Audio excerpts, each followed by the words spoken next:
Oke, Ilona kembali bermain di film horor nih. Aku tahu kapan kamu mati. Gimana mungkin? Ya pasti excited banget, udah nggak sabar banget. Dan di sini karakter Shiana berbeda dari yang pertama dan yang pasti keren.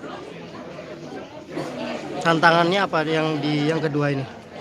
Tantangannya di kedua, yang pertama aku harus merelakan rambut panjangku dan aku harus potong pendek.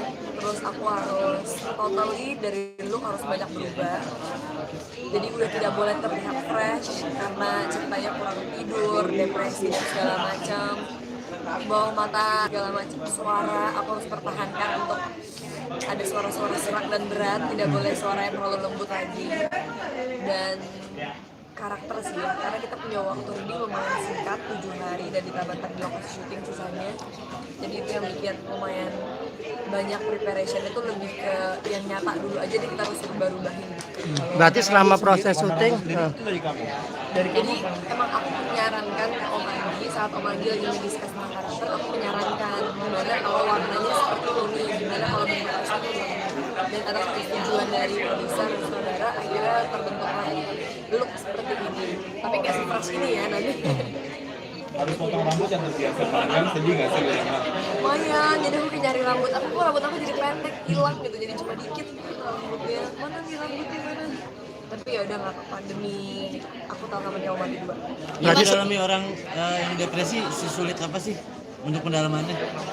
Seperti Lumayan sulit karena aku anaknya, ya mungkin teman-teman wartawan yang udah kenal aku dari dulu ya, aku kan jarang banget yang tiba-tiba sedih, nangis, marah-marah, maksudnya di media nggak pernah malahan. Aku anaknya lumayan cuek dan tenang-tenang aja gitu. Tiba-tiba disuruh jadi orang depresi yang apa aja, hal apapun tuh ditakutin dan dipikirin. Jadi itu lumayan tantangan besar sih bagi aku, karena gimana caranya aku yang selalu positive vibes harus membawa diri aku ke arah yang bisa dibilang menarik diri dari realita kehidupan. Risetnya Risetnya gimana? gimana? Aku nggak punya banyak waktu riset untuk ketemu orang langsung yang maksudnya yang benar-benar depresi. Jadi aku lebih banyak ngeliat dari film-film Hollywood aja, beberapa film Hollywood yang aku sama acting coach aku Om Badar sama teman-teman yang ada di saat reading sama Om Bondi juga co-director, kita sama-sama ngelis apa aja nih list film-film yang karakternya bisa jadi acuan kita, dan udah dari situ ini mempelajari dari sana. film apa aja dan artisnya siapa yang maksudnya jadi referensi buat Banyak banget sih, pokoknya ada sekitar 7 film dan ada 3 series. Cuma yang kalau look mungkin yang kayak bisa dibilang kalau look ini aku nyari aja look yang ada di luar negeri, yang orang-orang yang biasanya artis Hollywood saat mereka lagi mentalnya lagi nggak stabil, biasanya mereka suka merubah warna rambut mereka tuh, entah tiba-tiba berubah jadi biru, hijau, ada yang merah. Nah itu aku ambil dari sana, aku discuss sama stylist aku mana yang paling cocok sama kulit aku kan, dan sampai pasti pakai nggak cocok ya kayak ayam-ayam di depan sekolah. Terus habis itu kalau dari karakter-karakter lain, dari banyak banget. Apa yang paling aku inget ya, mungkin contohnya saya Jim Carrey di Eternal Sunshine of Spotless Mind, kayak depresinya, terus banyak banget sih judulnya. Aku bahkan udah sampai nggak inget nama pemeran aktor. Buat kamu sendiri tuh mental depresi mental health tuh kayak seberapa pentingnya sih, dan gimana dan gimana kalau memang pas lagi pasti kan ada juga rasa down kamu, gimana tuh bounce backnya lagi? Oke, kalau buat aku sih sangat penting ya sebenarnya, karena zaman sekarang ini orang suka menganggap sepele bahwa oke gue baik-baik aja, tapi ternyata pasti periksa mereka punya penyakit mental yang ternyata mereka sendiri mungkin nggak sadar. Cuma kalau aku pribadi yang tadi aku bilang, aku emang tipikal orangnya tuh nggak suka mikirin sesuatu terlalu berlebihan. Itu yang membuat aku nggak banyak stres dan depresi, karena aku bukan tipikal orang yang misalnya baru putus apa ada masalah di keluarga tuh pikirin sampai nangis sampai kurang tidur sampai aku ngerasa apa salah aku di hidup ini. Aku bukan tipikal kayak gitu. Aku tipikal tuh yang let it flow. Makanya cara aku buat bounce back untuk tetap semangat lagi tuh gampang. Yang penting kayak oke, saat ini aku sedih, mungkin 2 jam kemudian saat aku udah ketemu solve the problems dan udah ketemu jalan keluarnya, aku bisa yang kayak santai lagi aja. Aku ngerasa kayak udah berlalu juga. Lalu cari referensinya ke teman-teman artis juga nggak sih untuk dalam peran ini? Kalau teman-teman artis gak sih, karena kebetulan teman-teman aku nggak ada yang kayak gini ya, maksudnya ya kebetulan mereka semua sehat, walafiat ya, secara mental juga. jadi nggak terlalu banyak kalau orang-orang terdekat aku gitu. Tadi kan kamu cerita bahwa kamu udah reading sama Julio sama Marsha ya. Iya. Bisa cerita sedikit nggak tuh gimana untuk bangun chemistry-nya, terus mungkin ada cerita-cerita lucunya di antara bertiga.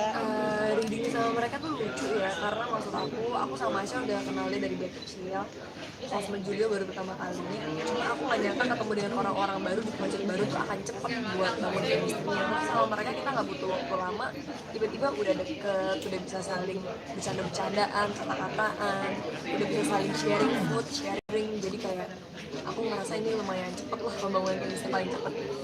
Berarti lu sempet Kamu ini kan warna rambut makan-makan ini bareng. pertama kali nggak sih dalam Coba tuh nih.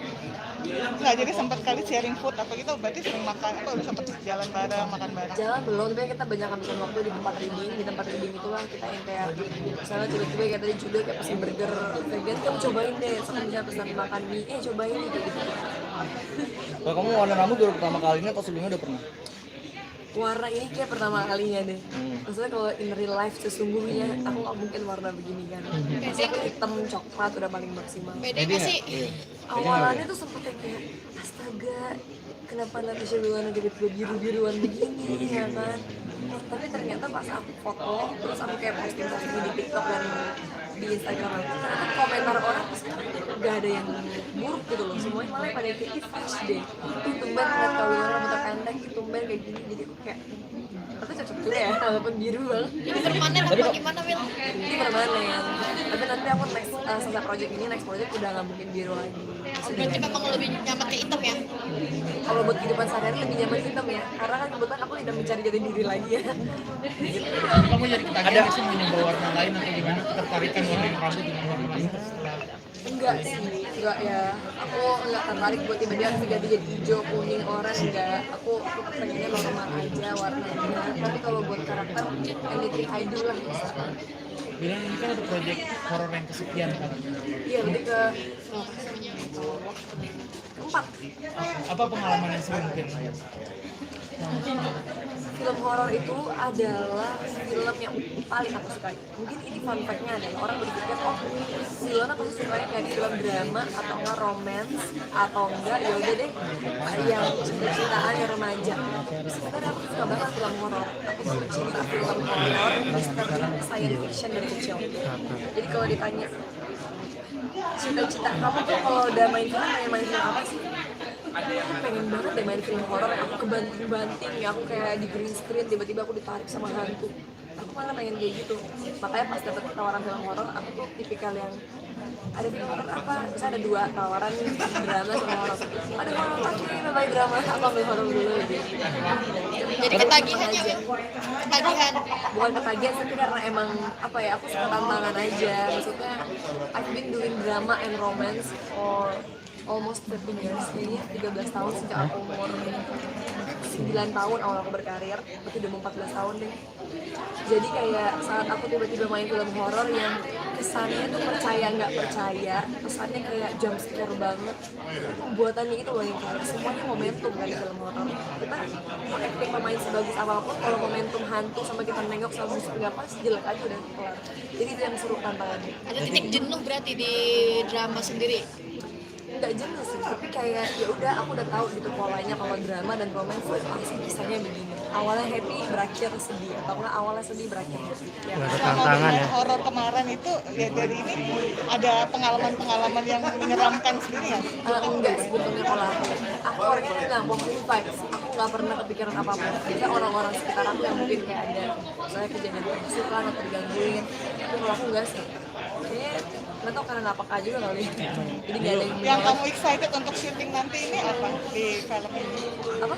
Yang bikin kamu nanti exciting untuk nunggu-nunggu untuk syuting di Oh, film ini? karena di film ini tuh banyak banget yang kayak adegan yang kita pikir kita ngelakuin, tapi ternyata pandangan orang lain kita nggak ngelakuin. Jadi banyak banget teknik kamera dan teknik adegan yang aku rasa bakal peradegannya kompetitif. Bakal banyak adegan fisik itu nggak? Misalnya kotor-kotoran juga. Banyak banget. Dan di sini tuh terornya bukan teror cantik-cantik yang cuma nengok gitu enggak. Tapi kayak bener-bener sampai ke mental kita, sampai ke orang-orang terdekat itu tuh di push banget. Maksudnya ya emang penulis ceritanya juga nggak diragukan lagi sih. Wilna, tadi kan banyak yang bilang setelah kamu ganti rambut banyak yang positif komen. Itu banyak juga yang ngira kamu kayak idol Korea tuh, kamu gimana nanggepnya? Kalau itu kalau agak bingung ya, karena tiba-tiba dibilang aku kira idol Korea. Ya udahlah, kalau emang dia nggak begitu ya syukur. Ya kan aku bilang setidaknya nggak kayak ayam-ayam yang diwarnain di depan sekolah, tahu kan? Aku udah panik tuh, aku pikir yang kayak warna hijau merah yang bakal digimanain gitu. Tapi ternyata masih pantas lah, masih cocok ya. Ya semoga aja warnanya tidak luntur sampai selesai syuting. Atau berubah jadi hijau lagi. Satu lagi dong kalau dari saya pengen tahu dong komentar kamu tentang industri film Indonesia yang sekarang tuh horor banget. Menurut kamu tuh film-film horor di Indonesia tuh seperti apa? Karena nggak bisa dipungkiri ya, sebagian besar penduduk Indonesia, tidak semuanya, suka banget genre horor. Jadi produser bikin film itu karena emang ada peminatnya. Dan kalau aku jadi produser pun, di mana ada sesuatu yang diminati oleh masyarakat, disitulah kita memberikan hiburan itu kepada mereka. Mau gimana lagi? Maksudnya di istilah kata semua PH udah memberikan berbagai macam genre, tapi terbukti yang paling sering banyak penontonnya sampai bisa menembus rekor itu horor. Jadi ya makanya mungkin dari situ aku ngerasa dari point of view produser, mereka ngerasa yaudah kita berikan tontonan yang emang mereka suka. Kalau one day kita kasih yang mereka nggak suka, mereka nggak tonton pun juga sayang. Kan kita bikin film Indonesia untuk penduduk Indonesia. Natasha sedikit dong. Banyak banget, tapi tetap aku milih-milih juga karena aku nggak mau sembarangan horor. Setelah ini aku tiba-tiba kayak aku series dulu, series lagi, habis itu ada film, tapi film drama romance atau apa gitu ya, aku lupa schedule aku, pokoknya aku series dulu, habis itu aku liburan bentar. Natas.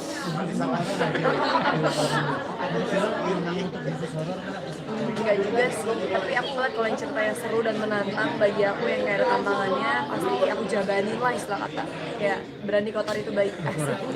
Natasha sedikit dong, kemarin sempat rame nyukurin kumisnya viral. Itu momen apa kalau Ya itu momen apa ya, jadi dia datang ke tempat aku, kita lagi bikin konten buat YouTube channel aku nantinya, terus ya udah tiba-tiba deh kayak gantian dong bikin konten buat aku ya, tapi kamu cukurin jenggot aku. Terus aku kayak bilang aku nggak ngerti cara nyukur nih, ya udah nggak apa-apa deh. tapi sempat rame di jodoh-jodohin netizen seperti apa dari Kayaknya selalu kalau itu ya, itu kayak udah pasti selalu saat aku bertemu dengan entah lawan main aku yang baru, entah sahabat aku, entah misalnya mantan aku, orang kayaknya akan selalu mempunyai istilah kata shipper baru bermunculan lah. Tapi ya wajar nggak sih di saat kita masih jomblo dan juga kita di entertain, kadang-kadang kan mungkin fans kita cuma mendoakan yang terbaik buat kita gitu. Wilona, apa udah putus tapi masih akrab nih sama mantan, seperti apa sih mungkin? Ya soalnya buat apa jadi musuhan kan? Terus aku sama mantan aku akrab kok, syuting bareng iya, project bareng iya, sinetron bareng iya. Jadi ya soalnya bagi aku kalau udah berlalu, aku cuma mengingat yang udah baik-baiknya aja gitu. Aku nggak mau yang kayak nyimpan dendam sampai nggak bisa satu kerjaan bareng, satu tempat bareng, enggak lah, bukan aku sih gitu. Masih sering sharing-sharing nggak? Termasuk kalau keputusan buat merubah warna rambut kayak gini, Enggak sih, kalau ini enggak, karena ini kan profesionalitas kerja ya. Sharing tuh paling kalau pas ketemu doang ya, pas ketemu mungkin ada beberapa, bisa dia cerita tentang apa, bisa aku cerita tentang apa, cuma sebatas itu sih, enggak yang kayak tiap saat sharing terus. Udah kayak laporannya udah kayak mau orang tua sendiri ya, laporan mulu. Viral.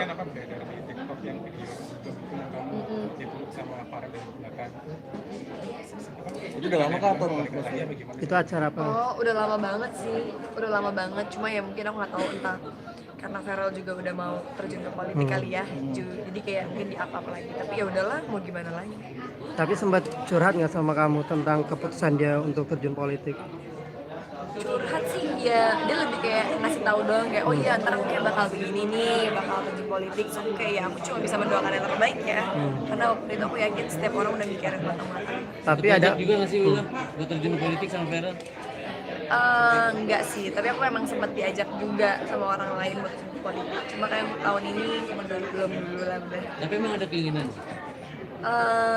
Aku lagi asik series sama film, terus juga aku masih pengen liburan, belum, aku masih ngurusin bisnis aku yang lain, jadi belum ada waktu untuk terpikirkan ke arah sana. Tapi kamu keganggu nggak sih dengan beredaran video lama yang di-up lagi? Enggak sih, kayak yaudahlah cuek aja mau gimana coba. Dari Feral Mau diapain? sendiri?